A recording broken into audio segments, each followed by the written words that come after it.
जो वसीयत वाली बात है, जहाँ तक मेरे याद है कि मैं दिल्ली में था और मेरी बड़ी बेटी, उसका नाम मीनू है, वो भी मेरे साथ थी। तो वो वसीयत हमारे सामने लिखवाई। तो ये बात मेरे साथ पहले भी कई बार हो चुकी थी कि डेरे में और कोई इस लायक नहीं है, मेरा तो वीरेंद्र ही है। तो वीरेंद्र के नाम उन्होंने वसीयत करवा दी। वसीयत को लेकर पहले अनाउंस ना करने का क्या कारण है? कभी बाबा जी से बात हुई थी अनाउंस करने, संगत में बताया जाए? नहीं, कभी बात नहीं हुई। तो दूसरी बात ये है, मैं वकील भी हूँ 50 साल से। तो वसीयत का तो सवाल ही वसीयत करने वाले की मौत के बाद पैदा होता है। जब तक वो आदमी जीता है तो उस तब तक तो वसीयत का कोई कीमत ही नहीं। कोई विवाद ना मुझे हो बाद में। नहीं, देखो, ना था मैंने किसी को कहा भी इसे अनाउंस करो, ना मुझे किसी ने पूछा, ना आज से पहले किसी ने मुझे वसीयत के बारे में भी पूछा। तो क्या वकील साहब जी ने आप जी को बोला था कि आप इसको अनाउंस कर सकते हैं? मैं तो नहीं कर रहा, आप कर दो अनाउंस की नहीं नहीं वारिस इनको। नहीं नहीं नहीं, कोई ऐसी बात। कल वीरेंद्र जी ने यही बात कही थी कि वकील साहब ने कहा था सुमेर सिंह को कि आप कर दो, मैं तो नहीं करना चाहता। इस तरीके की बात हुई थी। मुझे याद नहीं इस बात के बारे में। कोई वसीयत को लेके इफ या बट है, लीगली रजिस्टर्ड है? नहीं, रजिस्टर मेरे सामने नहीं हुई। मैंने बता क्या, कानून कानून का इतना जानकार होने के नाते मैंने इसे बता दिया था कि इस हैसियत को आप कभी भी रजिस्टर करा सकते हो। विटनेस आपकी है? नहीं, मेरी बेटी की है।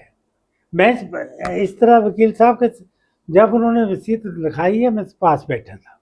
उसकी वीडियोग्राफी भी हुई बकायदा? शायद हुई हो, मुझे याद नहीं, मुझे नहीं याद इस कब की बार। बात है ये जो लिखी गई थी जब? मुझे कुछ नहीं याद। दरअसल आपको लगता है जब वसीयत लिखी जा रही थी, आप तो पास थे लेफ्ट साइड में, तो बाबा जी पर दबाव था, वो खुश थे? ना ना ना ना, उन्होंने अपने, ये बात तो मेरी उनसे कितनी बार पहले हुई है। जी। वो कहते थे कि डेरे का काम चलाने के लिए मेरा नुमाइंदा तो वीरेंद्र है। जी। बस। जब बाबा जी अस्पताल में थे, कब तक आपकी आखिरी बार कब तक हुई? हर रोज रात को 9, 10, 11 बजे बात कराते थे। और कई बार कोई डॉक्टर आ जाता या कोई नई बात आ जाती तो दिन को वीरेंद्र की 11 हाजिरी में मेरे साथ बात कर लेते थे। तो ये मेरे देखो, मैं 84 ईयर्स का हूँ। ये मुझे डेफिनेटली याद नहीं कि किस तक मेरी बात होती रही, रोज होती रही है। पर जब तक वो, मेरा ख्याल है, बोल सकते थे बाहर, तब तक मेरी बात। आपको लगता है कि बहुत सारे लोग हैं जो महात्मा वीरेंद्र पर आरोप लगा रहे हैं, आप तो बहुत करीबी रहे, आपको लगता है कि वो लोग डेरे से जुड़े हैं, बाबा जी के करीबी हैं, या फिर वो बिना किसी वजह से आरोप लगा रहे हैं? जितना मुझे ख्याल है ना हम्म। कि मैनेजर साहब का एक पोतरा, वो डेरे में रहता है, वो अपने आप को प्रोजेक्ट कर रहा था कि मैं बनूंगा। ये जो भी सारा काम हो रहा है ना, ये उस, मैं तो, मुझे देखा तो मैंने जरूर होगा क्योंकि मैं कितने कितने दिन रहता था, जी। पर मुझे उसकी पहचान कोई नहीं है जी। जो मैनेजर साहब का पोतरा है। जितना तो मेरा ख्याल है कि इस सारी साजिश के पीछे उसका हाथ है। जो वसीयत की वीडियो सामने आई थी उसमें आप ये भी कह रहे हैं कि गद्दी को लेकर जो हाईजैक कर रहे हैं लोग, इस तरीके की सूचना अपने बाबा जी से बात करते हुए दिखाई दे रही है। मेरे याद नहीं भाई, मैं की हूँ या ना की हूँ। पर गद्दी की जो, जहाँ तक मेरे याद आ रही है ना बात है, कि उस दिन गद्दी की बात हुई कोई नहीं। जिस वसीयत पे दिन हो रही थी, है, सिर्फ वसीयत हो वसीयत रही को थी। लेकर हो रही है। और सिर्फ वसीयत हुई, कोई गद्दी के बारे में मेरे याद नहीं भी डिस्कशन हुई हो। फील थी उनकी जिंदगी में, एक ही वसीयत थी लास्ट, ठीक है, वो मरणोपरांत ही सुनाई जाती है। हाँ, तो ये जो अफवाहें प्रचार, ये किसी और की शरारत लगती है आपको? नहीं मैंने अब तो स्पष्ट कह दिया कि मुझे लगता है कि मैनेजर साहब का कोई पोतरा वार, कोई तो वारस होगा ना। तो मेरा ख्याल है कि उसके बगैर और कोई क्लेम नहीं कर रहा। तो गद्दी मैनेजर साहब ने देनी होती तो अपने होते ही उसको दे जाते। वकील साहब को तो ही दी भी, इनमें उन्होंने गुण देखे। हाँ, वो भी उस बात की मैं बता देता हूँ। जब मैं जाता था ना वहाँ, तो मेरा खेत डेरे के साथ ही है।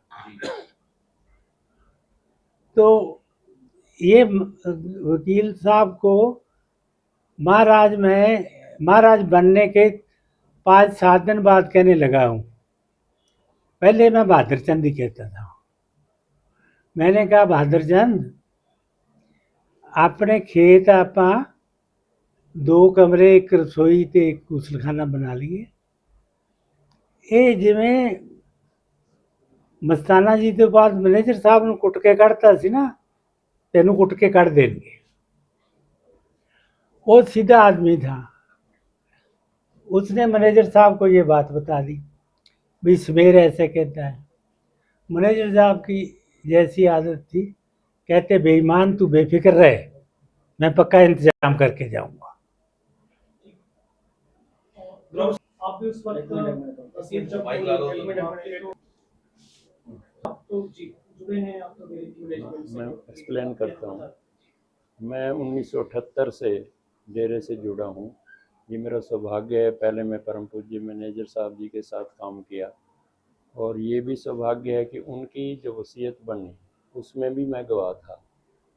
तो ये सौभाग्य मुझे दोबारा भी मिला। तो मुझे, जहाँ तक मुझे याद है, 25 या 26 जनवरी को बुलाया गया था दिल्ली। महाराज जी का मैसेज आया भी आप दिल्ली आ जाओ, क्योंकि मैं ज़्यादातर जगमाल वाली रहता हूँ। तो उन्होंने अपने हाथ से लिखी हुई एक डायरी दी हमें, उसमें से नाम क्लियर था। तो वहाँ एक सौरभ मल्होत्रा हैं दिल्ली के एडवोकेट, कि उनसे मिल के इसको प्रॉपर ड्राफ्ट करवा लो।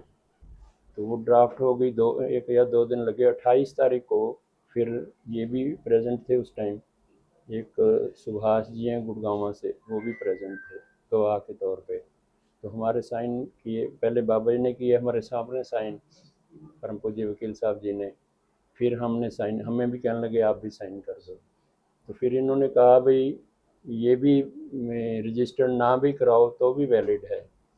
तो फिर भी बाद में महाराज जी कहते चलो बाद में करा लेंगे रजिस्टर्ड। तो उस दिन ये प्रोसेस हुई, बिल्कुल सामने हुई सारी, किसी दबाव में नहीं थे, किसी प्रेशर में नहीं थे, बल्कि हंसते हुए सारी बातें हुई। तो उसके बाद फिर हमें शायद फरवरी 17 तारीख को बुलाया गया दोबारा कि इसको रजिस्टर करानी है। 16 को बुलाया गया, 17 को आई थिंक। तो उस टाइम वहाँ रजिस्ट्रार ऑफिस से वहाँ उनका रिप्रेजेंटेटिव था, ये रजिस्ट्रार खुद प्रेजेंट था वहाँ। ये मैंने इसमें तब रजिस्ट्रार या उनका प्रेजेंट, वो उनका प्रतिनिधि था, वो वहाँ प्रेजेंट आया। उसने अपने प्रेजेंस में ही सारी कार्रवाई कराई 17/2/2023 को। उस टाइम भी महाराज जी ने खुशी खुशी सारा किया, किसी दबाव में या प्रेशर में कुछ भी नहीं था ऐसा। जो लोग विरोध कर रहे हैं, कौन लोग हैं, क्यों विरोध कर रहे हैं? उसके कई कारण हैं। जिस तरह भ्रांतियाँ फैली ना, एक ये कहा गया भाई महाराज जी तो 21 को चोला छोड़ गए थे। तो ये मैं स्पष्ट करना चाहता हूँ, क्योंकि गलतफहमियाँ हो सकती हैं, गलतफहमियाँ फैली, गलतफहमियाँ कारण भी बनती हैं भ्रांतियों का। तो 21 तारीख सुबह की एक मेडिकल रिपोर्ट आई, मैंने भी देखी थी, 21 तारीख सुबह की है वो। तो सुबह हम दोपहर बाद गए थे वहाँ दिल्ली, 2 बजे वहाँ गए थे, जब हॉस्पिटल मैक्स हॉस्पिटल में हम 3 ट्रस्टी थे, डॉक्टर अमरलाल फतेहबाद से, अजीत सेठी हिसार से और माइसल। तो 2 और थे, इनके पिताजी बुधराम जी नहीं, बुधराम जी है ना, इनके पिताजी बुधराम जो महाराज जी के सगे भाई हैं, एक महाराज जी की सगी बहन। तो हम पांचों को तकरीबन 7 और 7:30 के बीच में मिलाया गया। महाराज जी आईसी यूनिट में ही थे, लेकिन बड़ा हंस के बोले हमारे साथ। मेरे पीछे बीमार हो गया था मैं, मेरा पूरा हाल चाल पूछा, भी ठीक हो, घर सब ठीक है। बहन से भी पूरी डिटेल मिलाया, हमें एक एक करके था, लेकिन सभी से हंस के बात की। तो उस टाइम कोई ऐसी नहीं थी, तो वो भ्रांति होगी ना एक तरह की। हम सोचते भाई अगर डेथ होगी तो फिर हमसे किसने बात की। तो क्या जब वसीयत का काम पूरा हो गया था, क्या बाबा जी का ही वचन था कि इसको बताना नहीं है किसी को, क्योंकि संगत में लोग सोचते हैं कि सार्वजनिक क्यों नहीं किया गया वसीयत को, देखो ओपनली ये संगत में देखो हमारा एज ए गवाह, हमारा तो आइडेंटिफिकेशन का काम था कि हमारे सामने हुई। बाबा जी के दक्षत ओरिजिनल हैं, बाबा जी ने अपने होशो हवास उनको सारी पढ़ के सुनाई गई, हमारे सामने ही पढ़ी गई। उस वकील ने सामने पढ़ी थी, ये भी गवाह थे उस टाइम जब पढ़ी गई। तो प्रॉपर वे से रजिस्टर्ड हुई, हमारे साइन हुए, अंगूठों के निशान लगे, सब कुछ हुआ था। वहाँ ऐसी कोई भी नहीं लगता था भाई ये गलत तरीके से हुई है। हमारा पर्पस वहाँ तक था हमारे। हाँ, संगत से क्या अपील करोगे? संगत से तो मैं यही अपील करूँगा, अगर किसी प्रकार की उन्हें लगे तो ये गलत तरीके से हुई है, उसकी प्रॉपर जांच कराएं, मैनेजमेंट भी साथ देगी। उनकी मेडिकल रिपोर्ट भी आ गई, इस बारे भी कई संगत में भ्रांतियाँ हैं, उनका प्यार होता है, कईयों में दर्द होता है, सब तरह के हैं। लेकिन हम वो अगर चाहें तो अपना किसी भी मेडिकल एक्सपर्ट डॉक्टर की टीम सेट कर लें, कोई ऐसी टीम बना लें, तो जो भी वो करेंगे, किसी हाई कोर्ट से जज से कराना चाहते हैं, कोई सीबीआई इंक्वायरी कराना चाहते हैं, मैनेजमेंट साथ देगी उनका। गद्दी का वसीयत तो होती है गद्दी की, ट्रस्ट की तो वसीयत होती नहीं।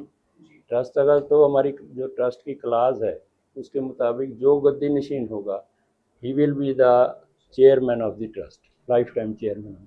ये बाबा जी हमारे जो फाउंडर बाबा जी ने बना गए थे उसी हिसाब से ट्रस्ट, बोर्ड ऑफ ट्रस्ट सारा अपना डील करता है।